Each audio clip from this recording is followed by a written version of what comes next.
Treat करते रहें, फिर उनको एक इश्तिहाल दिलाते रहें उन लोगों का जो कि उनसे ज़्यादती करते रहें, इंसाफियाँ करते रहें, तो उनके ख़िलाफ़ ऐसा उनके अंदर जहर भर दिया जाए कि वो एक फ़ोकस्ड हो जाएं कि इस चीज़ को एलिमिनेट करना है, और वो एक सोल्जर्स बन जाए ऐसे जो कि खुद एलिमिनेट होने के लिए तैयार हों। तो वो एक रिपीटेड प्रोसेस के तहत उनको ब्रेन वॉश करते हैं और वो तैयार होते हैं। मतलब ये क्या प्रोसेस होता है कि उसको किसी खास माहौल में रखा जाता होगा? खास माहौल में उनको खास एनवायरनमेंट दिया जाता है, खास ट्रेनिंग दी जाती है, और ऐसे खतरनाक लोग ट्रेन करते हैं जो जहनी तौर पर बहुत शातिर होते हैं। वो तो इसका मतलब है कि ये भी एक किसी साइकियाट्रिस्ट या साइकोलॉजिस्ट ने ये स्ट्रेटजी बनाई होगी ब्रेन वॉशिंग की। मैं कहना ये चाह रहा हूँ कि नफ्सियाती तो हथकंडा है ना। हाँ, बिल्कुल, टॉर्चर सेल्स में होता है ये सब कुछ। मुझे नहीं पता कि गुआंटानामो बे में भी होता होगा। तो ये जो कन्फेशंस कराते हैं, जो एजेंसीज़ हैं, जो लॉ इन्फोर्सिंग एजेंसीज़ है, जो मुजरिमों को जुर्म कबूल कराने के लिए या इम्प्लांट करने के लिए किसी जगह, तो ये टैक्टिक्स तो यूज़ होती हैं। और इसका तौर ये है कि आप उसको रिवर्स करें प्रोसेस को, और रिवर्स भी वही लोग कर सकते हैं जो इसमें ट्रेंड है, जिन्होंने ब्रेन वॉशिंग की है वही इसको। यानी आपका मतलब है कि जैसे ये सुसाइड बॉम्बर्स जो हमारे स्पेशली नॉर्दर्न एरियाज़ में, ये किसी एक नफ्सियाती अमल के ज़रिए से इनके जहनों को वॉश किया। बिल्कुल, इसको डिसएंगेज भी कर सकते हैं। बिल्कुल डिसएंगेज कर सकते हैं। ये भी एक रिवर्सल प्रोसेस है। अच्छा। और इस प्रोसेस से गुजारना होगा और एंटी एनवायरनमेंट देना होगा जो कंड्यूसिव हो और जो इस मैटर को एड्रेस कर सके हर स्टेज पर। तो ये मैं तरीक़ाकार आपसे समझने की कोशिश इसलिए करूँगा कि नाजरीन भी ये सब जानना चाहेंगे। एक छोटे से ब्रेक का वक्त हो रहा है, हम ज़रा ब्रेक पे जाते हैं, ब्रेक से वापस आते हैं, और फिर उसके बाद मैं ज़रा ये समझने की आपसे कोशिश करूँगा कि हम इसका रिवर्सल जो है वो कैसे कर सकते हैं, या कम से कम उन बच्चों के लिए जो खुदा न खास्ता उनके हत्थे अगर चढ़ गए तो उनके लिए भी ये मैसेज आप दे सकते हैं कि किस तरह से वो अपने आप को ज़हनी तौर पे रेजिस्टेंस कैसे दे सकते हैं। एक ब्रेक के बाद बात करेंगे। ख़वातीन हज़रात, डॉक्टर अमीन गादिर से ये दिलचस्प गुफ्तगू जारी है, बहुत कुछ समझने की कोशिश की जा रही है, कहीं जाइएगा मत। एक छोटे से ब्रेक के बाद आ रहा हूँ। हज़रात, आप देख रहे हैं लेट्स टॉक मेरे साथ अंजुम रिजवी के साथ, और स्टूडियो में मेरे साथ मौजूद है नामवर माहिर नफ्सियात प्रोफेसर डॉक्टर अमीन गादिर साहब। कनाडा से तशरीफ़ लाए हैं, मेमोरियल यूनिवर्सिटी कनाडा न्यू फाउंडलैंड में हैं, और इसके अलावा विजिटिंग क्लिनिकल प्रोफेसर हैं मैकमास्टर यूनिवर्सिटी ओंटारियो में। पाकिस्तान हर साल तशरीफ़ लाते हैं और हम कोशिश करते हैं कि इनसे बात करें और वो अवामिल नफ्सियाती तौर पे समझने की कोशिश करें जिसमें से हम बहैसियत मजमूई कौम के गुज़र रहे हैं या हम पर बीत रही है। डॉक्टर साहब, ख़ुद कुछ हम लोग की आप बात कर रहे थे, आपने ये कहा कि ये ज़ाहिर है वो बड़े शातिर लोग या बड़े साइंटिफिक तरीके से वो ब्रेन वॉश करते हैं एक लड़के का, जिसमें उसको इतना ज़्यादा यानी यकीन दिला देते हैं कि वो अपनी जान फना करने के लिए तैयार हो जाता है, यानी उसके सामने गालिबन एक कॉज इतना बड़ा रखते हैं। बिल्कुल। अच्छा, अब आपने ये कहा कि इसका रिवर्सल भी हो सकता है, और जाहिर है वो भी माहिरीन नफ्सियात ही करेंगे। जी। आप जैसे लोग आके, और अगर कैसे मतलब होता है वो रिवर्सल, आपको तो मतलब उस तक रीच करना होगा ना पहले। तो अगर रसाई ना हो तो कुछ नहीं हो सकता।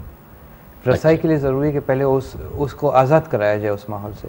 अच्छा। उसको डिफरेंट एनवायरनमेंट दिया जाए, उसको एतमाद दिलाया जाए कि ये एनवायरनमेंट उसके लिए बेहतर है। ये बहुत डिफ़िकल्ट प्रोसेस होता है कि एक दफ़ा उसके कच्चे जहन में बात फिक्स हो गई है तो उसको उससे दूर करने के लिए बहुत सारे प्रोसेस से गुजारना पड़ता है उसको। पहले तो काउंसलिंग है, डिस्कशंस हैं, आर्ग्यूमेंट्स हैं, काउंटर आर्ग्यूमेंट्स हैं, बहुत सारे प्रोसेस के बाद उसका उस फिक्स बिलीफ को किसी हद तक मुतज़लज़ल किया जाए। मुतज़लज़ल जब एक दफ़ा हो जाए तो उसको ओपन किया जाए इस बात के लिए कि वो दूसरे आइडियाज़ को एक्सेप्ट करे उसका। फिर उसको ऐसे पिक्चर्स, उसको ऐसे चीज़ें प्रोवाइड की जाएँ, ऑडियो विजुअल, जिससे वो इम्बाइब करे और समझे कि नहीं ये सही है, वो गलत थी। तो वो ग्रेजुअल प्रोसेस के तहत फिर एक ऐसी सिचुएशन में आ जाए कि वो ये मान ले कि जो उसकी प्रीवियस ट्रेनिंग थी वो गलत थी और डिस्ट्रक्टिव थी, और ये अच्छा, मतलब ये कि इसके लिए आपको उस सब्जेक्ट तक पहुंचना ज़रूरी है, उसकी रसाई। अच्छा, प्रिवेंशन कैसे कर सकते हैं? मसलन यूथ हमारे अब भी हैं जिन पर उन लोगों की नज़रें लगी होंगी, उन नौजवान बच्चियों यूथ हमारी देखिए, उनको किसी तरह मुस्तक़बिल का कोई इस तरह का ब्रेन वॉश्ड एलिमेंट बनाए, उनको हम कैसे रोक सकते हैं? यूथ को चाहिए कि मायूस होने के बजाय अपनी ज़िंदगी कोई अच्छा मकसद ढूंढें, क्योंकि हमारी यूथ जिन यूथ के पास कोई गोल नज़र नहीं आता वही इंतशार का शिकार होते हैं। तो बजाय इसके कि कोई छोटा मोटा गोल अपना बना ले कि मेरी लाइफ में ये गोल है, मैं ये अचीव करूँगा, मैं इतने अच्छे काम करूँगा, तो किसी फिक्स गोल पर जिसमें इमोशन से आ रही होकर, पैथोलॉजिकल इमोशन से आ रही होकर जुनून से आरी होकर एक प्योर जज्बे के तहत अगर वो कोई छोटा, जैसे कोई छोटी सी NGO में काम कर रहा है कि मुझे गरीब लोगों की बस्ती में काम करना है, वो किसी मज़हब का हो, किसी ज़ात पात का, उससे उसको कोई सरोकार नहीं, वो उसकी खिदमत करना है या उसके लिए हेल्थ कवरेज करना है या उसके लिए एजुकेशन करना है, कुछ भी हो। तो इस तरह का जब मकसद जिन लोगों को मिला है वो इंटरनली बहुत मुतमईन और खुश रहते हैं। फिर वो दौलत, जो दुनियावी हिरस और सारी चीज़ें उससे दूर हो जाते हैं। गुर्बत और जहालत ये कितना पार्ट प्ले करते हैं? गुर्बत और जहालत तो मेजर पार्ट प्ले कर रही है। देखिए, गुर्बत में इंसान वो चीज़ें करता है जो कि शायद अगर वो इंसान बैठ कर सोचे कि उसने क्या किया तो वो ये समझेगा कि वो इतनी मजबूरी थी गुर्बत की। जहालत में तो इल्म नहीं है उसको कि क्या सही है क्या गलत है, उसमें तो आप कुछ भी करा लें। लेकिन गुर्बत एक अफरीद है, एक मॉन्स्टर है जिसके तहत लोग ऐसी ऐसी चीज़ें करते हैं। और हमारे पाकिस्तान जैसे इस्लामी जमहूरिया पाकिस्तान में लोग ऐसी ऐसी हरकतें करने पर मजबूर हैं सिर्फ पैसों की खातिर और गुर्बत से तंग आकर के जब खाने के लिए रोटी नहीं होगी, घर में मसाइल होंगे तो फिर हर चीज़ जायज़ हो जाएगी। तो ये फैक्टर, उसके लिए ब्रेन वॉशिंग के लिए अपने आप को पेश कर देना, अपने आप को एक मर्सिनरी बना देना या अपने आप को सुसाइड बॉम्बर बना देना या कुछ भी बनाने के लिए वो तैयार हो जाते हैं। तो यानी एक ख़राब मईशत बिल्कुल और ख़राब एजुकेशन पॉलिसी, या यूँ कह लिए कि निज़ाम तालीम ख़राब, ये दो चीज़ें जो हैं ये इस तरह के रुकन बनाने में, इस तरह के लोग बनाने में मावन होती हैं। ये दो चीज़ें। और निज़ाम पॉलिसी, एक तो कि पॉलिसी सही नहीं है, और हमारे तो पॉलिसीज़ तो शोकेस पॉलिसीज़ होती हैं। पॉलिसीज़ में बहुत मज़े की बातें होती हैं, जैसे हमसे आइडियल यूटोपिक पॉलिसीज़ हैं, लेकिन जो इसको कैरी ऑन करते हैं वो सब कुछ चेंज कर देते हैं अमली दुनिया में। यहाँ तक कि एक सर्वे हमने अभी किया कि प्राइवेट स्कूल्स में जो कि हाई फ़ी चार्जिंग है, उसमें वो इतने सार्कास्टिक रिमार्क्स अपने स्टूडेंट्स को देते हैं और इतना इमोशनली उनको मफलूज करते हैं कि वो बच्चे कैसे मुस्तकबिल के मेहमान बन सकते हैं जबकि कॉम्प्लेक्सेस लेकर बढ़े। मतलब टीचर्स की ट्रेनिंग भी सही नहीं हो रही है। काफ़ी, मतलब मैं चंद लोगों को छोड़कर, चंद लोग तो हर जगह अच्छे होते हैं लेकिन मेजॉरिटी वो ट्रेन नहीं है। They need to learn psychology, they need to learn the human behaviour. उनको चाहिए कि वो किस तरह छोटे बच्चों से लेकर हर उम्र के बच्चों के उनकी जहनी इर्तिका को समझते हुए। डॉक्टर साहब, 2 साल पहले आपके साथ एक प्रोग्राम किया था मैंने, उसमें मैंने अपने सियासी लीडर्स की कुछ साइकिल समझने की आपसे कोशिश की थी। दोबारा से लोगों की याददाश्त के लिए, मेमोरी जॉग के लिए दोबारा से कर देता हूँ कि ये जो हमारे लीडर्स हैं बाहर रहते हैं, बेइंतहा दौलतमंद है, यानी शहजादे शहजादियों की तरह मैंने तो खुद इन्हें रहते हुए वहाँ देखा है।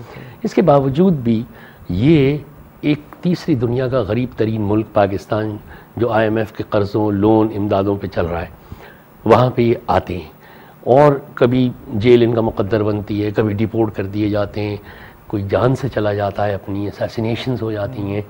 मतलब 2-2, 3-3 मरतबा सबको मौके मिले। हमने ये भी देखा कि हमें आवाम से तो इनकी कोई इश्क मोहब्बत तो है नहीं कि एक ऐसे रिफॉर्मिस्ट हैं कि जो किसी भी कीमत पे जाएंगे।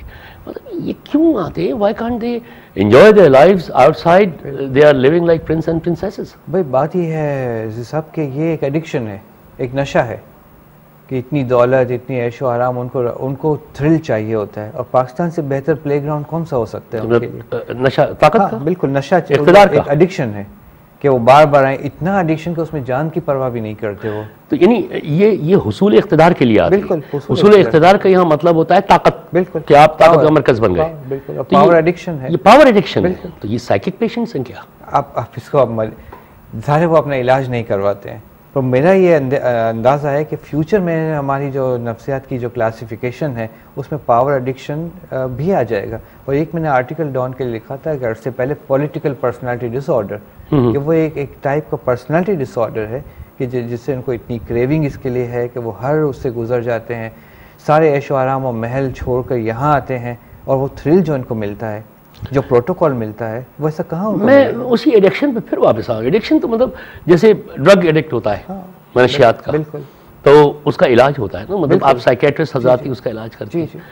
अल्कोहल एडिक्शन होती है, हमने देखा है, कौन हो जाते हैं, उसका इलाज होता है, डॉक्टर्स करते हैं, बल्कि साइकेट्रिस्ट करते हैं। तो आपके कहने का मतलब है कि ये पावर एडिक्शन भी इक्वली ही ऐसी ही एक नफ्सियाती बीमारी जिसका एक साइकेट्रिस्ट के जरिए मेरा ख्याल है कि एक मकसद, लेकिन अब चाहिए। तक WHO ने नहीं कहा कि ये बीमारी है। जिस दिन WHO कह देगा और अपने क्लासिफिकेशन में अगर DSM-4 में या ICD-11 में या 12 में अगर ये शामिल हो जाए कि ये भी एक एडिक्शन है, तो फिर इसका इलाज रिकमेंड मगर आप तो माहिर नफ्सियात हैं, प्रोफेसर डॉक्टर हैं, लेक्चर्स देते हैं। करें वो कहाँ आएंगे इलाज के लिए? उनको तो मजा आ रहा है उसमें। नहीं, मगर आपने WTA या WHO को अब तक ये बात नहीं बताई। मतलब उनको तो पता होनी चाहिए, वो तो खुद हेल्थ ऑर्गेनाइजेशन है कि नफ्सियाती जो डिसऑर्डर्स हैं उनमें ये एडिक्शन नहीं आता। बिल्कुल आता है तो पावर एडिक्शन भी आता होगा। हाँ, बिल्कुल आ सकता है, लेकिन सिर्फ ड्रग या अल्कोहल एडिक्शन ही पे बात क्यों रुक जाती है? बात ये है कि उस पॉलिसी को बनाने वाले भी कई ऐसे लोग होते हैं ना जो पावर एडिक्शन का शिकार होते हैं।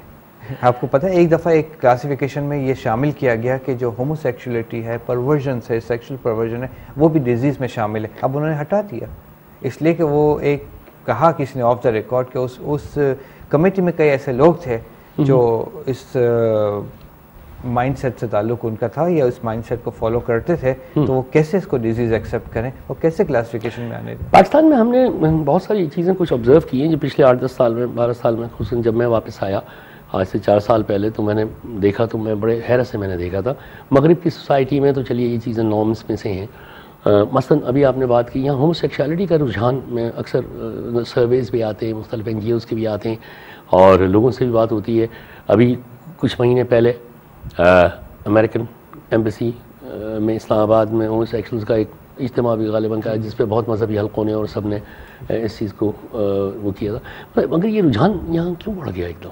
बस रुझान तो हमेशा से था। अब एक्सप्रेस होने लगा है। हाँ, अब तो मगरिब ने आज़ादी दी ना, हम मगरिब को फॉलो करते हैं। मगरिब की अच्छी बातें फॉलो नहीं करते, लेकिन मगरिब की वो जो बातें हैं वो फॉलो करते हैं। और एक्सप्रेशन अब जब आ गया, कॉमन हो गया, जब अब फिल्मों में, डॉक्यूमेंट्रीज़ में, सब में देख रहे हैं ये, तो उन्होंने कहा कि नहीं, दिस इज़ अ नॉर्म। और अब वो खुल्लम खुल्ला एक्सप्रेस करते हैं और वो एक्सप्रेशन इनका एक्नॉलेज भी होता है और अप्रूव भी है। तो फिर क्यों ना आपको लगे कि इसका प्रेवलेंस। हाँ, मगर हमारे यहाँ तो बहुत सारे फैक्टर्स हैं ना, मतलब एक रिलीजियस फैक्टर है, कल्चरल फैक्टर है, ये सारे फैक्टर्स तो भारत अपनी जगह हैं ना, और बड़े स्ट्रॉन्ग फैक्टर्स हैं। बिल्कुल सही है, लेकिन रिलीजियस फैक्टर तो एक रिलीजियस फैक्टर के कितना असर है परसेंटेज वाइज। अब इस तरह एक पाई डायग्राम बना है और परसेंटेज वाइज का तो रिलीजियस तो हैं, असर भी है, मगर बहुत कम, क्योंकि बहुत सारे लोग जो हैं वो इस असर से बाहर हैं और वो इसको समझते हैं कि नहीं, ये नॉर्म है, दिस इज़ अ नॉर्म। और ये तो आपने जैसे कहा कि मगरिब की बहुत सारी चीज़ें हम फॉलो करते हैं और बड़ी खुशी से करते हैं, उनके फैशंस आते हैं, उनके इस तरह के ट्रेंड्स आते हैं, सब है। ये हम कभी उनकी टेक्नोलॉजी, इल्म, उनकी जो बिहेवियरल कैरेक्टरिस्टिक्स हैं, मसलन सच बोलना, झूठ ना बोलना, वक्त पे आना, वक्त पे जाना, वादा खिलाफी ना करना, कानून का एहतराम करना, ये सब हम क्यों नहीं ले रहे? इसलिए कि वो इतने अट्रैक्टिव नहीं है ना। सच बोलना कहाँ अट्रैक्टिव है? झूठ बोलने में मज़ा है, वक्त पर आने में क्या मज़ा है, वक्त में ना आने में मज़ा है, कानून मामल करने में क्या। वो तो लोग ये समझते हैं कि जिस चीज़ को तोड़ दें, जिस चीज़ को नहीं फॉलो करें, उसका जो थ्रिल है, जैसे बच्चा अमरूद के दरख्त पर चढ़कर अमरूद चोरी करके भागेगा तो उसको थ्रिल मिलेगा। तो वो जो ईद वाली हमारी जो साइकी है, ईद पर फिक्स हो गई है कि प्लेजर प्रिंसिपल पर हम फॉलो कर रहे हैं इस वक्त। और जो ईगो है, सुपर ईगो है, हम सीरियस हो रहे हैं, हम दूसरे को तकलीफ पहुंचा के खुश होते हैं। बिल्कुल ऐसा ही है, जो सिनेरियो है वो तो ऐसा ही है। तो अब मैं तो सियासतदानों की बात कर रहा था, इसका मतलब है कि आवाम में से भी बहुत से, यानी हमारी अक्सरियत जो इसका मतलब है, उसको नफ्सियाती एक चेकअप की ज़रूरत है क्या? बिल्कुल होनी चाहिए। अगर एक मोहतात वे में बताया जाए तो है काफ़ी लोगों को चेकअप की ज़रूरत। और ये बायलैटरल रिलेशन है हमारे, हम जब भी तो हमें ऐसे पॉलिटिशियंस मिलते हैं, जब भी तो हमें ऐसे हुक्मरान मिलते हैं। मैंने एक मशहूर माहिर नफ्सियात का एक रिपोर्ट कहीं से पढ़ी थी पाकिस्तान के हवाले से, और पाकिस्तान के बड़े मशहूर माहिर नफ्सियात थे। उन्होंने ये कहा था कि हर 8वें आदमी को साइकोलॉजिस्ट के पास मशवरे के लिए, कंसल्ट करने के लिए जाना चाहिए, और हर चौथे आदमी को साइकेट्रिस्ट से इलाज की ज़रूरत है पाकिस्तान में। ये उनका स्टैटिस्टिक्स है, उनका सर्वे है, और बड़ी ऑथेंटिक रिपोर्ट है वो। नहीं, अब तो उससे ज़्यादा के लोगों को मशवरा करने की ज़रूरत है, ज़्यादा को। मतलब आप देखें ना, आप एक सिर्फ डिप्रेशन का देख लें कि क्लिनिकल डिप्रेशन जिसमें इलाज की ज़रूरत है, एक ज़माने में कहा था 4 to 6% है, कई स्टडीज़ ने कहा कि नहीं 37% है, अब लोग कहते हैं कि नहीं 67%, 70% है, जो कि प्रोबेबली कि एग्जेजरेशन है। हमारे कोई नेशनल स्टडीज़ तो होती नहीं है जो रिप्रेजेंट करे पूरे मुल्क को, हमें स्टेटिस्टिक्स दे। लेकिन बात सही है कि बल्कि मेरे ख्याल से हर तीसरे आदमी को ज़रूरत है कि वो किसी काउंसलर से मिले, किसी साइकोलॉजिस्ट से मिले और बात करे अपने प्रॉब्लम की, एटलीस्ट वेंटिलेशन करे कि उसको कौन से